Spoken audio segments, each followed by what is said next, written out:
It's been an exciting day today. It's from Davos to banking, but let's start with the market heads up.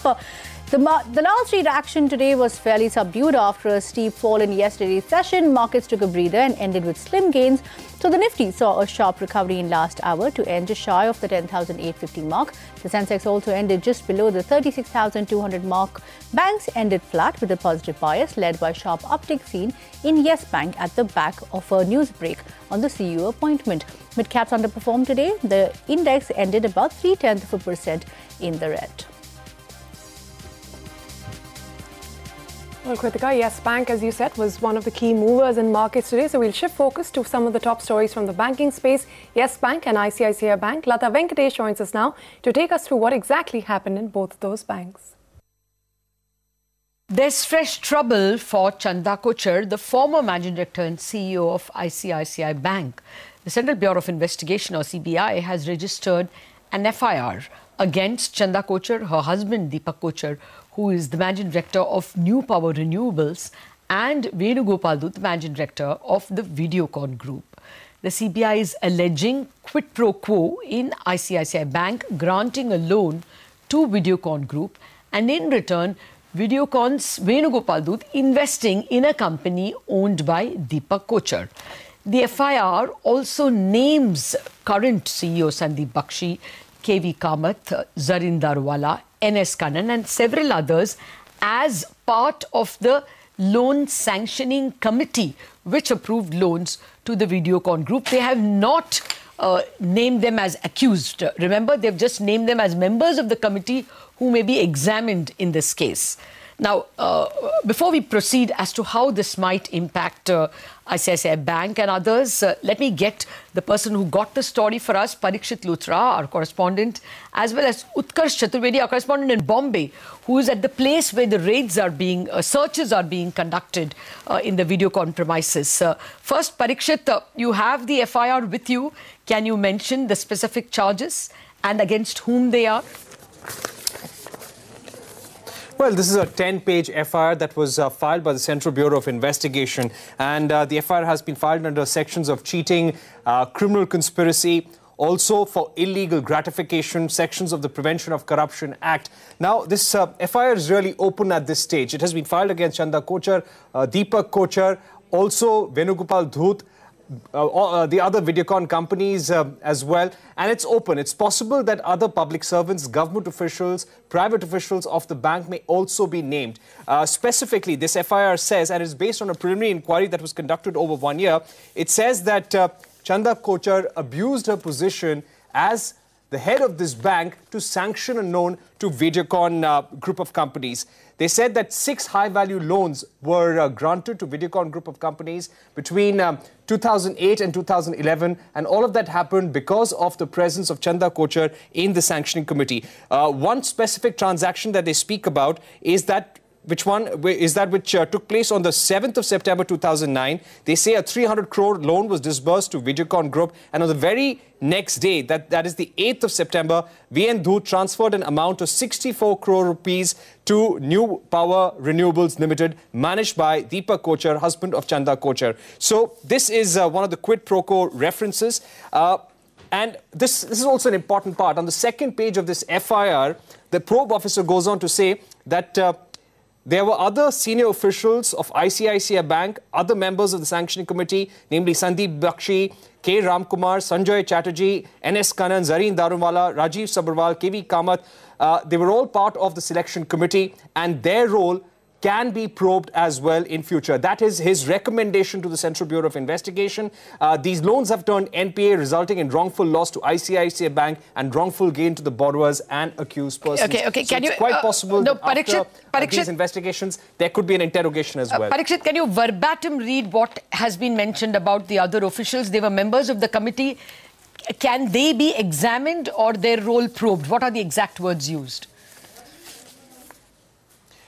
Well, it says that these loans amounting to 1,575 crores were sanctioned on various dates by various committees having senior officials of ICICI Bank as members, namely Shri Sandeep Bakshi, K. Ramkumar, Sanjay Chatterjee, NS Kannan, Zareen Darwala, Rajiv Sabharwal, KV Kamath, Homi Khusro Khan, These loans have turned NPA, resulting in wrongful loss to ICICI and wrongful gain to the borrowers and accused persons. The role of the senior officers of the sanctioning committee may also be investigated. I would like to tell our viewers the difference between them being named in the F.I.R. and they being named as an accused. There is clearly one sheet in the F.I.R. which mentions a list of accused persons.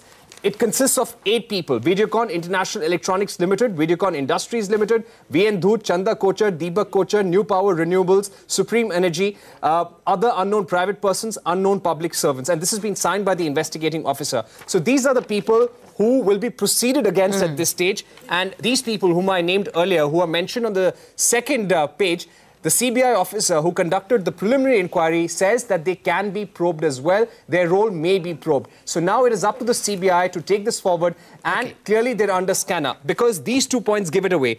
Other unknown private persons, unknown public servants. So quite possible that at a later stage, they may be brought under the ambit of probe. Right. Okay, there it is now. Actually, now the entity ICICI Bank seems to be harmed, or from what you have read, seems to be the victim of the actions of the people named, the people accused in the F.I.R., that is the 2 Kochhars and Venugopal Dhoot. So I'm just trying to see whether there is a legal case against ICICI Bank. But the way you have read it, it looks like it is a victim of the actions of these individuals. That will be important for us from a shareholder point of view. Parikshit, thank you very much for reading out the exact wording of the F.I.R. Let me come to you, Utkarsh. We understand the CBI carried out raids in the offices of the Videocon Group and Deepak Kochhar's companies. Where are you located at this point in time, and what have you seen so far?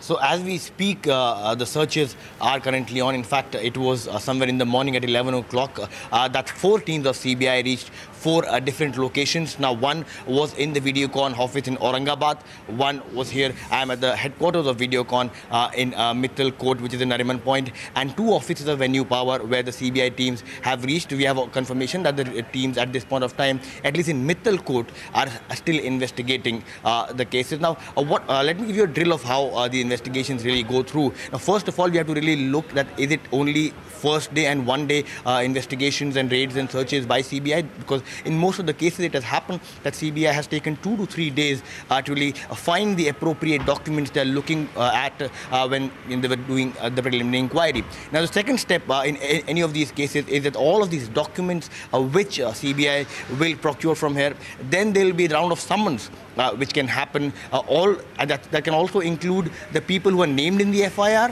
Who are as accused. There can be people who are in the part of the F.I.R. and also there can be different people. If you remember in the case of Nirav Modi, a lot of arrests which were made, there was no mention of them in the F.I.R. So that can also happen. And then also remember, Lata, that we have been speaking to our sources in the Enforcement Directorate, and what they are telling us that they have also started looking at the F.I.R. Now remember that Enforcement Directorate cannot sue more to take a case, but it needs a predicate offence to be registered by either CBI or any other agency. And now when we are speaking to Enforcement Directorate, what they are telling us is that they have also started looking at this case of seeing a possible money laundering in this case, and income tax is already looking at this case. So we'll have to really see now how the investigations function. The first thing is this 1 day of raid, or the raids continue, and next will be the round of summons to whom we'll have to know. Okay. All right, so there will be other investigations and other authorities who will look at the various books and investigate and question people. Thank you very much, Utkarsh, for that. Now, what does this mean to the listed ICICI and, to the other persons mentioned who are now in various capacities in various banks? Sriram Subramanian of InGovern joins us now.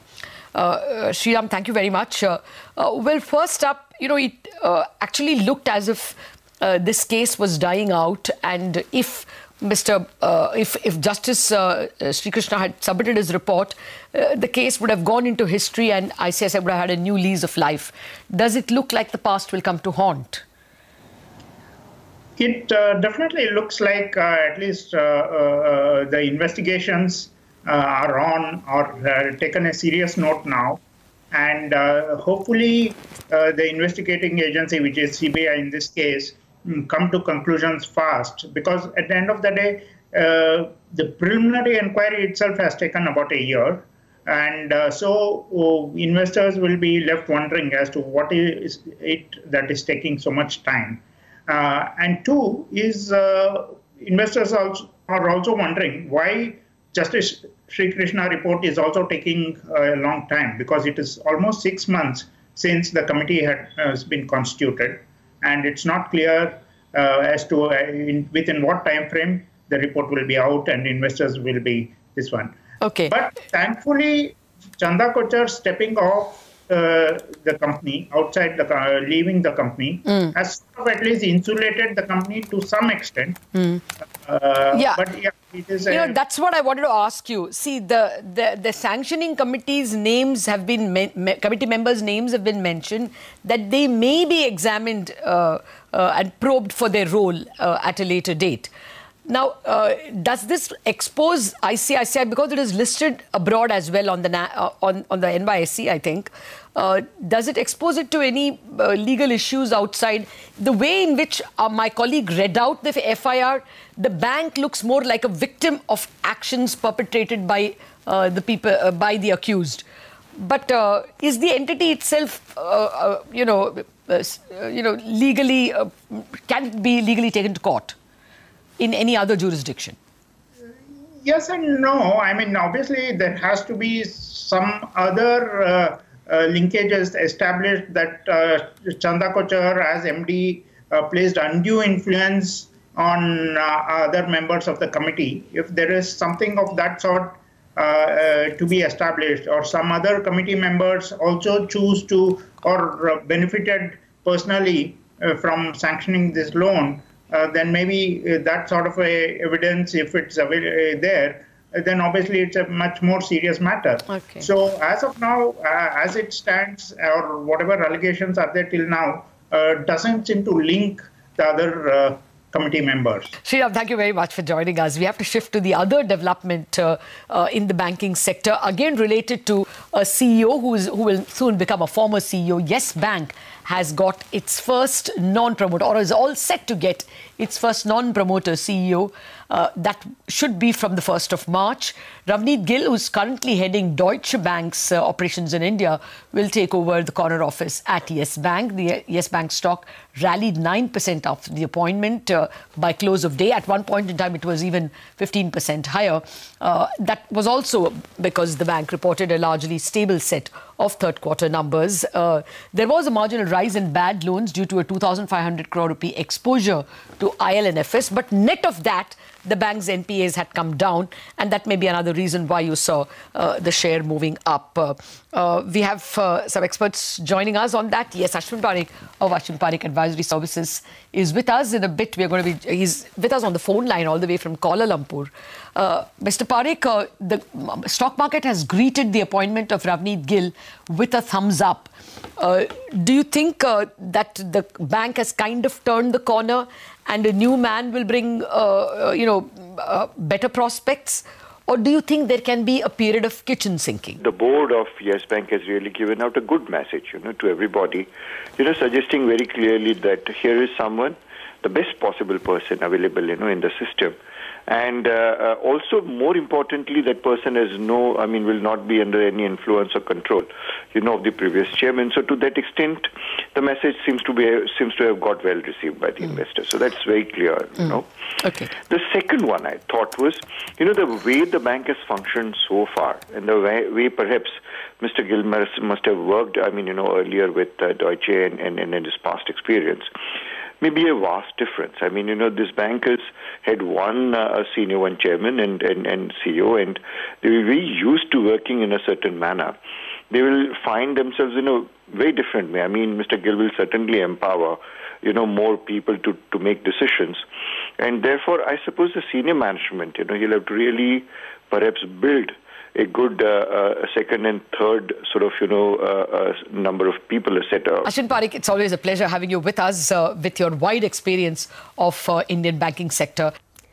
Well, Lata, thank you so much for taking us through that conversation. Now, a delay in SR Steel insolvency case is costing public sector banks 17 crore rupees a day. That's the word coming in from ArcelorMittal's Aditya Mittal, who was speaking exclusively to CNBC TV18 on the sidelines of the World Economic Forum in Davos. Now, Mittal has rubbished the idea that there is a need for a revised offer in the backdrop of a new bid by the Ruyas. He, however, expressed optimism that SR Steel's resolution is headed for a good conclusion, despite all of the delays in the IBC process.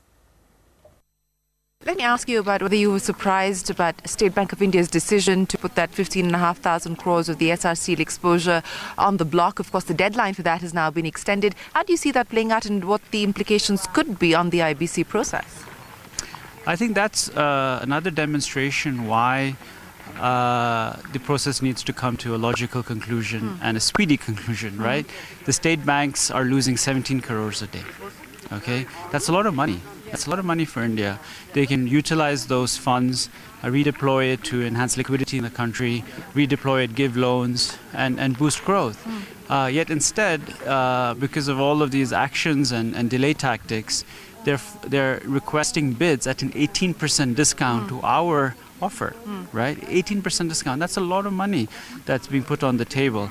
And that's why it's very important that the core processes and the rule-based IBC is implemented, because otherwise, in the big picture, the country is losing a lot of value. You know, you talked about value maximization, and I go back to the statement that came in from SR Steel saying that their offer is in line with the objective of the IBC to enhance value maximization, not just for lenders, but also for operational creditors. And their offer is better than the resolution plan that was cleared, 12,000 crore rupees better. How do you respond to that? So that's very interesting because when you read the media reports, the first offer that they made was 20,000 crores, right? So if it wasn't for our... Now in excess of 54,000 No, but if you go back to day one, it was 20,000 crores, right? But now I'm talking about now the revised offer. So let's talk about the revised offer. You have to follow a rule-based process, and that's what my answer was going to be. Because if you do not follow a rule-based process, companies like us and others will not participate if there's a promoter bidding for a company. Then what you would have seen is that SR Steel would have been sold to Nu Metal/Ruyas for 20,000 crores. That would have been a massive loss. And then future bad loans, future companies which are not able to service the debt, the promoters would come back and buy it back at a discount, because the SR Steel would demonstrate that you don't have to follow the rules. So it's not just about our case. So you believe that this is a subversion of the IBC? Yeah, absolutely, right? Because the IBC process was very clear. The courts were very clear. There were chances to submit bids. I mean, we all know this is not a process we started yesterday, right? It's almost 2 years.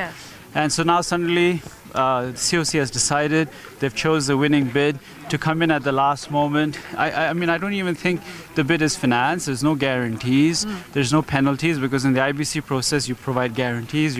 If you forfeit your bid, you know, all of those things are there.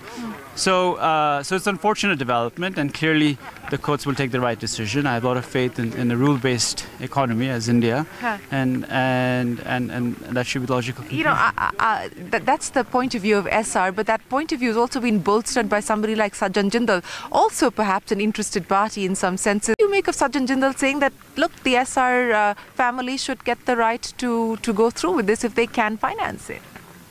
Look, I think all promoters have the right to buy back their companies by paying back 100 cents on the dollar, but not 540 days later, right? They should, first of all, not allow the company to go under, right? That's the first requirement. And if the company has gone under, try and find a solution as soon as you can. To first submit a bid of 20,000 and then, you know, mess around with the process, I don't think is a promoter trying to act in the best interest of creditors. Is there a possibility at all, and we saw this play out as far as Arcelor is concerned, that there was a last-minute sweetening of the offer? Is that a possibility that you would consider, given the fact that SR continues to bring up the fact that there is a 12,000 crore rupee difference between what they're offering and your offer? Look, I think we've gone through 540 days. I think what the banks are really focused on is coming to the right conclusion. But is this even a possibility, a revised offer on your part? There's no need, right? The COC has taken a decision. We're in the courts to approve the resolution plan. So at this point in time, I think our bid if you just looked at the scoring when the bids were open, was far in excess of anything on the table. And today the banks are willing to sell at a discount to our bid. So I think the discussion is not about the bid. The discussion is really about closing the process, making sure that the employees of Essar Steel have a clear future, making sure that we can make the investments, improve the business, grow the business, and bring in our capabilities to India. Well, that is not only ArcelorMittal's first interview on the Essar Steel subject, it's also Aditya Mittal's first interview to an Indian media in at least 4 to 5 years. Let's move on to another big interview from Davos. Former UK Prime Minister Tony Blair has called for a second referendum on Brexit. Speaking to Shireen Bhan about the Brexit deal, he said that Theresa May's deal is vague on trade relations with the European Union. He also said that breaking out of European trading systems will disrupt UK's economy. You know, Theresa May is not here, but Brexit is top of mind and part of every conversation. The IMF believes that this is going to be one of the big risks to a downward revision as far as global growth is concerned. You call the process, and I quote you, a big mess. What is the way out? Well, I think everyone thinks it's a big mess. In my view, the way out is to understand that there are many different versions of Brexit. Parliament can't really agree on any way forward.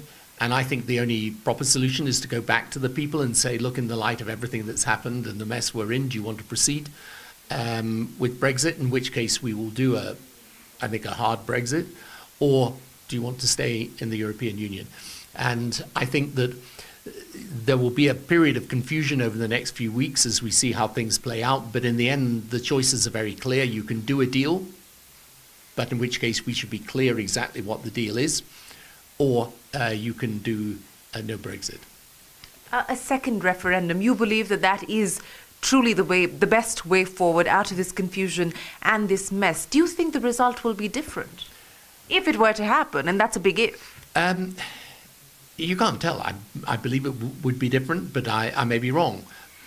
But the problem at the moment is if we leave without going back to the people, after this mess, when frankly there are different versions of Brexit, and the Prime Minister's version is a version that leaves open and vague the future trading relationship between Britain and Europe. If we leave on that basis, you're going to perpetuate this argument, not finish it, and you're just going to transfer it to a different context. So in my view, it's very risky for Britain to leave Europe until we've worked out exactly what it is we're going to get in exchange for our current position in Europe. And the best thing is to say to the people, look, that is the reality of what Brexit means. Do you want that, or do you want to stay? Now, if people then vote to leave, that's fair enough. That's a conclusive result. But I think if you don't have that debate and that argument, there's going to be a great sense within the country that we've tumbled out without really knowing what we're getting. And I think that will cause a lot of anxiety. You said that the Prime Minister's proposal is vague about what happens post UK leaving the EU. What is your biggest concern with the way that this plan has been presented? So the reality is this, and it gets complicated at a certain point, but basically it comes down to this. For 45 years, Britain has been part of the European trading system. It's a kind of unique system. We've got a European customs union, so we set trade terms together with other countries, and we've got a single market in Europe, which means that we have the same rules and regulations and standards across a range of different things, no tariffs, so that we can trade very easily with each other. Okay. So we've been part of that system for 4.5 decades. Commercial relationships, investment relationships, trading relationships have grown up on the basis we're part of that European system. There are two versions of Brexit on offer. One version keeps us close to Europe's rules, in step with Europe's rules. And that is a version that puts us a bit like a country like Norway. The problem with that, though, is that people will say, well, what's the point of leaving then? Because you're still tied to the rules. On the other hand, if you break out the European trading system, which you've been trading in for all these years, you know, you're going to be causing big disruption to your economy. So the problem, the fault with the Prime Minister's deal is it's not clear which one we're getting. And actually one part of the cabinet, never mind the government or parliament, one part of the cabinet wants the first option and the other part wants the second option, and they're very different from each other. So that's the problem with the deal.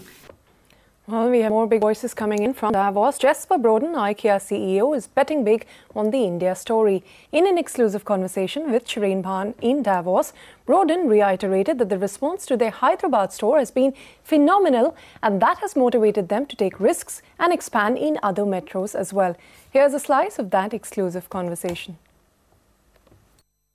Okay, but what's the experience been like since you opened, both in terms of sales, in terms of being able to get the IKEA brand going in India? What's that experience been like?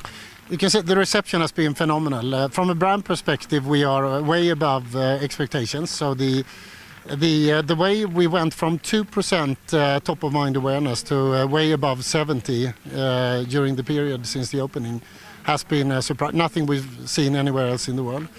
Sales is good. We're learning, but we also spent a lot of time in our research before, together with thousands of visits in homes, to ask people what is relevant for them. We develop products for so it's not only the generic IKEA offer, but it's really both the functions, but also the products that match the wallet size of people in Hyderabad. So I think we're quite happy with the development after the first 6 months.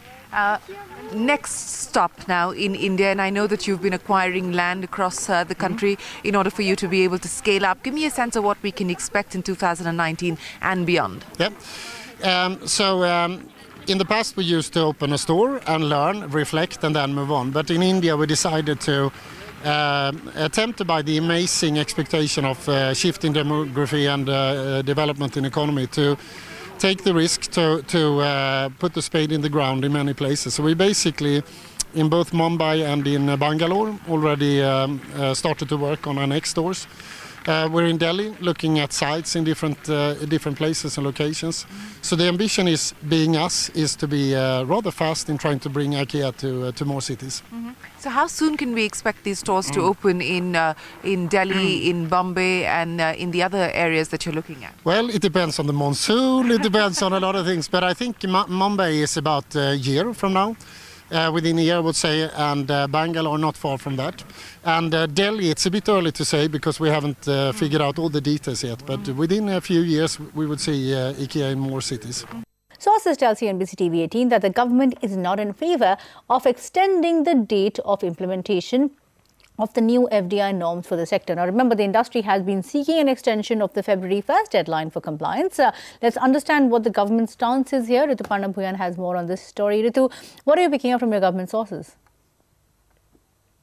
In December last year, the Commerce and Industry Ministry had put several restrictions on FDI-funded e-commerce companies, restrictions like these platforms not being able to pick up any stake in their sellers. And not only that, they were also not allowed to control the merchandise of these sellers in any way. And there were other restrictions also. Now, the compliance date for these restrictions was 1st of February. As in, from 1st of February, all these FDI-funded platforms had to comply to these new regulations. Many of these companies, including Flipkart and Walmart, reached out to the government saying that they need at least 6 months to comply to these conditions. Now, sources tell us that the Commerce and Industry Ministry, which released those that press note, is not willing to extend the date anymore, though the internal consultations are still on. Remember that domestic traders have been lobbying hard. In fact, today itself, the Confederation of Indian Industries reached out to the Prime Minister himself, saying that the government should not extend the compliance date for FDI-funded e-commerce companies. With that, it's back to you. All right, we leave it at that. Ritu Pranav, thank you very much for joining in. Now here's another exclusive from the deal space. We learned from sources that Japanese multinational Sony Entertainment is in talks to pick up stake in Z Entertainment. Remember, over the Diwali weekend last year, the promoters did inform exchanges that they were looking to sell up to half of their stakeholding in Z. Nisha Podar, who's been tracking that story and broke this one, joins in with the latest. Nisha, which companies have shown interest to buy stake and how soon could the deal be concluded? It's still early days when it comes to Z Entertainment transaction, but sources with direct knowledge share with CNBC TV 18 that Sony, a large Japanese multinational conglomerate, has evinced interest in buying out stake in Z Entertainment. Part or full, those negotiations are going on right now. But remember that Sony Entertainment Television, or Set India, is the only meaningful broadcasting business by Sony, the multinational firm, in the world. So in India as a geography is the only space in which they have a large broadcasting network, and they could be looking at beefing it up. Now remember that Sony had lost out in the battle for 21st Century Fox, which was up for sale, lost it out to Disney overseas, and Fox operates, remember, Star network here in India. So if not Star, it could be looking at Zee Entertainment as an option to beef up its broadcast television business here in India. So that's one of the contenders, but American firm Comcast is also looking at a bigger, larger pie in India,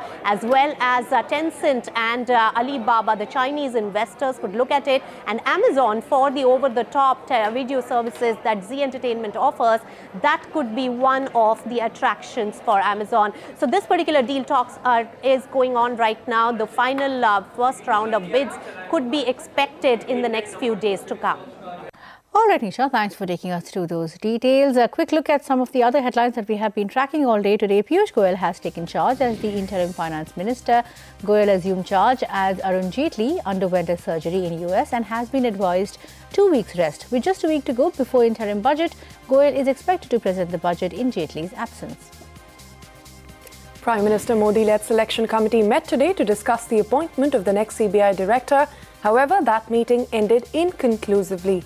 Sources say the government has presented a preliminary list of candidates before this panel, which will meet at a later date to take the final call.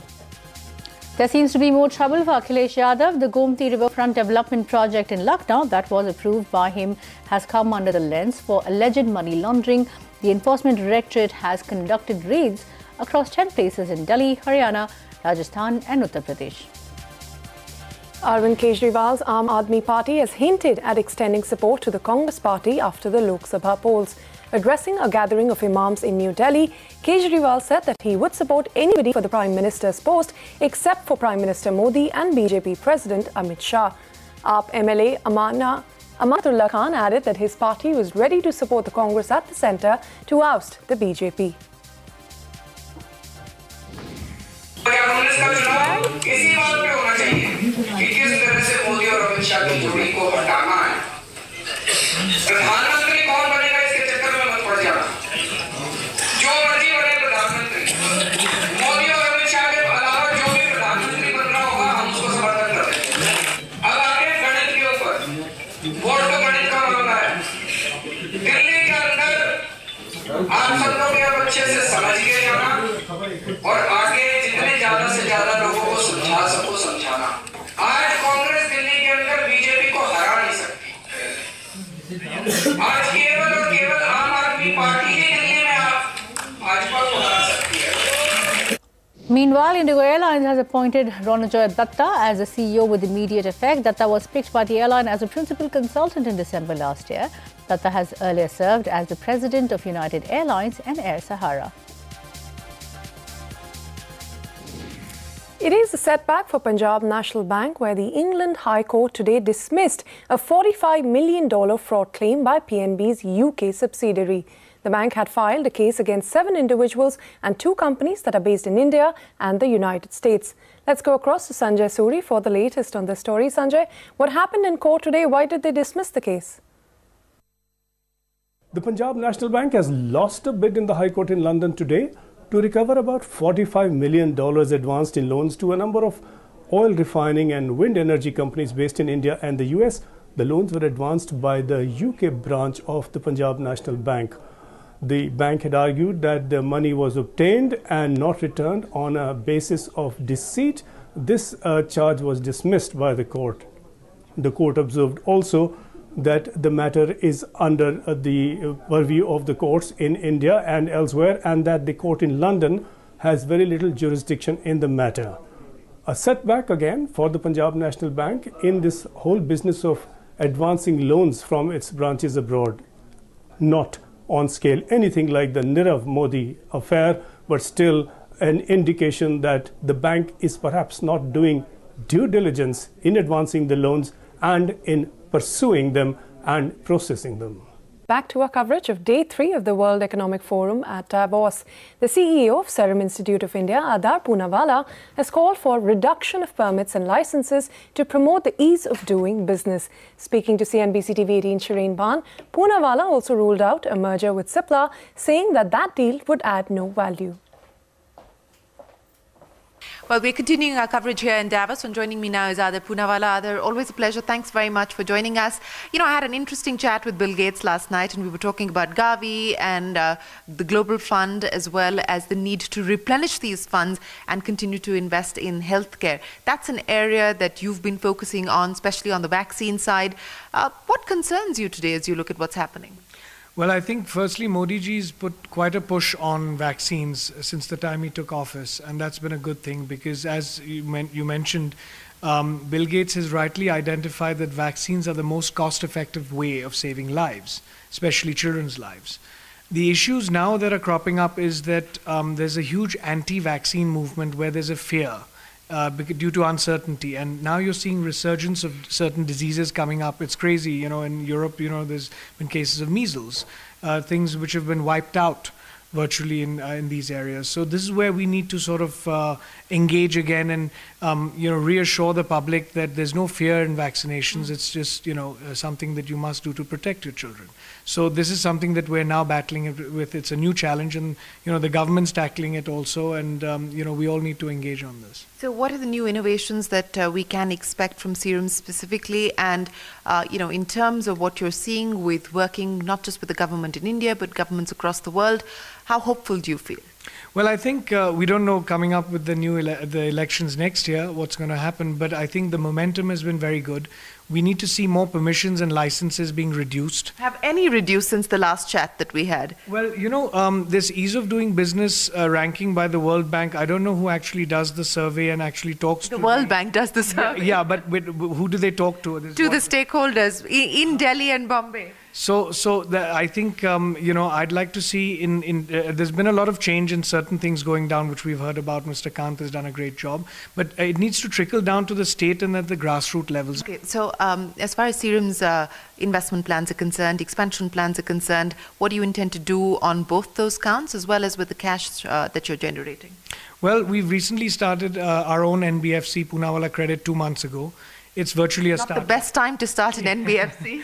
Well, that's why we chose not to acquire one, because of what all has been going on, and we didn't know what kind of loan books we'd be getting. So we said we'll start our own and build slowly.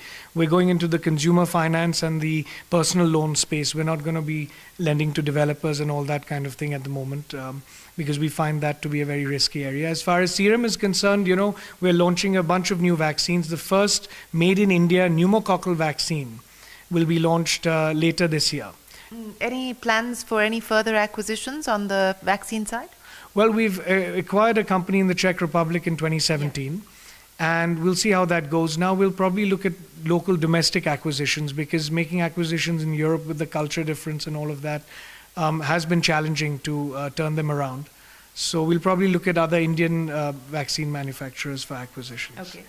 Just vaccine manufacturers, or once again that oft-repeated question of whether anything has progressed on the talks between you and Cipla? No, nothing really. I mean, you know, that died down about a year ago. So is it the end of the road, end of that story? It's completely the end of the story. Sometimes rumors turn out to become realities. We did explore it based on even the talk that was going on, but it didn't make sense because, you know, there was no synergy. Any further diversification outside of the NBFC? Well, we've started building a lot of commercial real estate in Pune with the land that we had acquired over the last few years. We've got the Ritz-Carlton Hotel coming up this year. So we've got the real estate area, the finance area now, and mainly, of course, the vaccine area that we've been looking at, and, of course, our social work that I've been spending a lot of time on. Yes, that you certainly have. Adar, always a pleasure. Many thanks for joining us on CNBC TV 18, and we wish you the very best for 2019. Thank you for having me. Well, another exclusive from Davos. Only a united opposition can bring down the strong man. That's the word coming in from Jaidev Galla, Member of Parliament from the TDP. He believes that it is imperative to protect India's democracy, and only a united opposition can do that. Speaking to CNBC TV 18 Shireen Bhan on the sidelines of the World Economic Forum in Davos, Galla goes on to say that the TDP would not be against Rahul Gandhi for Prime Minister. let me start by asking you about politics, because that's what everyone here is talking about. And, you know, when we had this chat in Davos last year, there were indications that the TDP would split from the NDA, and that's exactly how it's panned out. How confident do you feel now? I think as much as we were hopeful that we didn't have to take that kind of a step, you know, not only myself, but our leader, Nara Chandrababu Naidu Garu, made every attempt to try to avoid that. I mean, he's been with the NDA 1 with Mr. Vajpayee, and he's now with NDA 2. And but I think we felt constrained, and it's, you know, first it was a matter of fighting for our own states' rights. But the way things have been transpiring since that, it's also become an imperative to protect democracy in the country. You know, I just got out of a session I was telling you about the rise of the strong man and how it's been happening not only in India, and, you know, Mr. Modi was one of the examples that was discussed in that debate right now. But it's been happening across the world, whether it's Trump in the United States or what's happening in Turkey, the recent election in Brazil, of course, the communist, the Russian Mr. Putin and China, and, you know, those were traditionally always like that, but then the rise in the West and rise among democracies. And I think that it's become a democratic imperative now.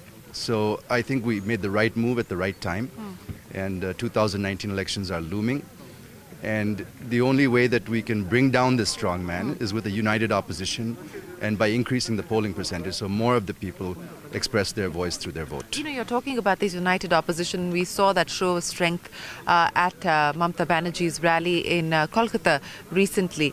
But will the chemistry translate into arithmetic, and the right arithmetic is the question? Well, I think, you know, it's a question of necessity. And I think that necessity is going to make people behave and cooperate and move forward. Yes, there are contradictions in the opposition, but there are contradictions within the BJP also and within the NDA itself. You know, this election is not going to be a one-sided election. It's going to require an alliance to come to power, regardless of whoever is the single largest party. And none of the NDA allies are happy. We are one of the largest NDA allies. We had to leave. We were constrained to leave, I would say. Now you look at Shiv Sena, you look at Akali Dal, two of the other older and larger allies of the NDA, neither of them are happy. And, you know, even the Northeast, where he's made some new friends lately, don't seem to be very happy with him. Let's talk about the contradictions within this united opposition. And there are several strong regional leaders with aspirations, prime ministerial aspirations as well, including your leader, Chandrababu Naidu. So who is going to play a pivot? Well, let me first say that Nara Chandrababu Naidu Garu has gone on record several times saying that he's not aspiring for the PM post. And he's standing by that. He has a lot of challenges within Andhra Pradesh itself, with the financial situation that we have of a new state trying to get out of the red. And he's focused clearly on that. But he's trying to play a pivotal role in uniting all the opposition leaders. And I think that there are very good leaders in our country. We have no dearth of leadership in the country or within our opposition team itself.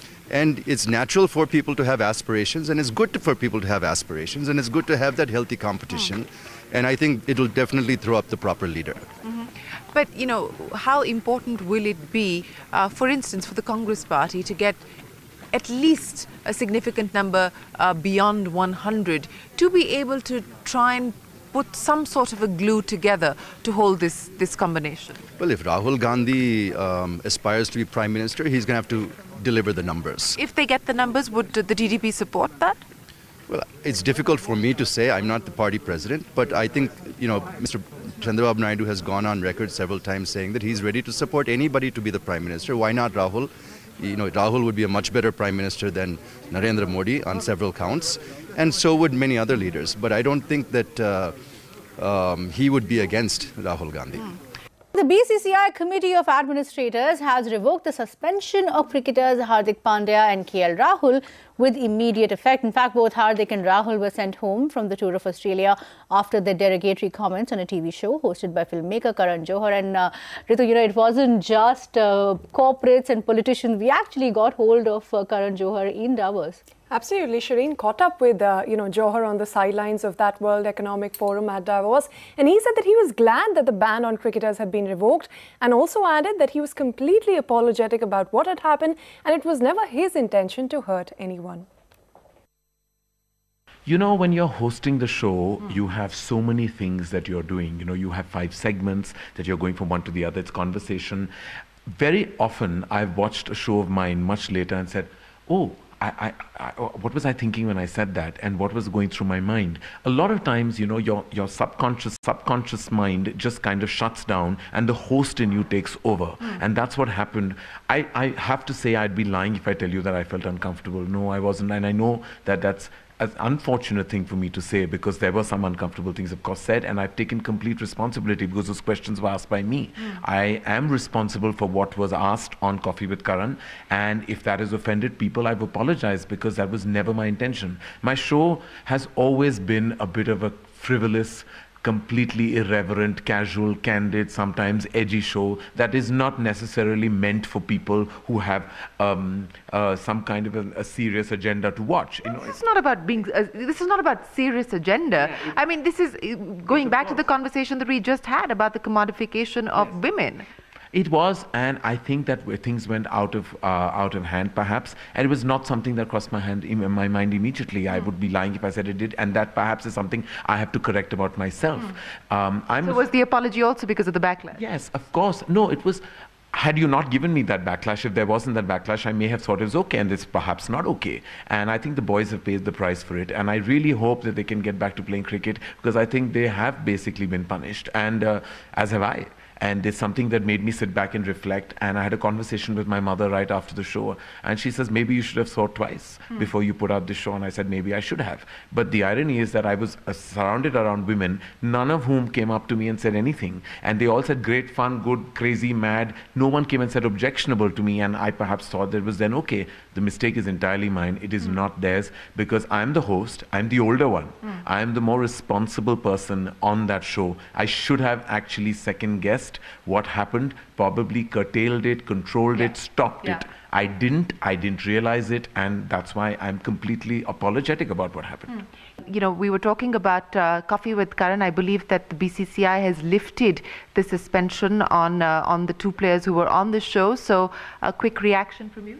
Has that just happened? Because I'm not. So. Oh, really? I'm so happy to hear that. Thank you. I feel relieved, and I feel I'm grateful to the forces to have lifted that ban on 2 incredible players who have probably erred in judgment, as have I. And I'm older, and if I could, they're much younger. And sometimes the young and the restless should be forgiven and given another chance, and I'm glad they have been.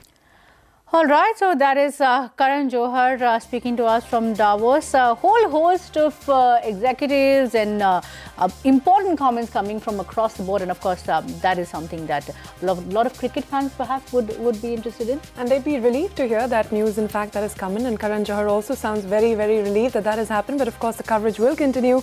Tomorrow, we'll bring you more big voices from Davos. Shireen's still there? Absolutely. Just one last day, I guess. Today was the last day, but we will have some more interviews lined up for you, but we'll have to wrap up this edition of India Business Hour.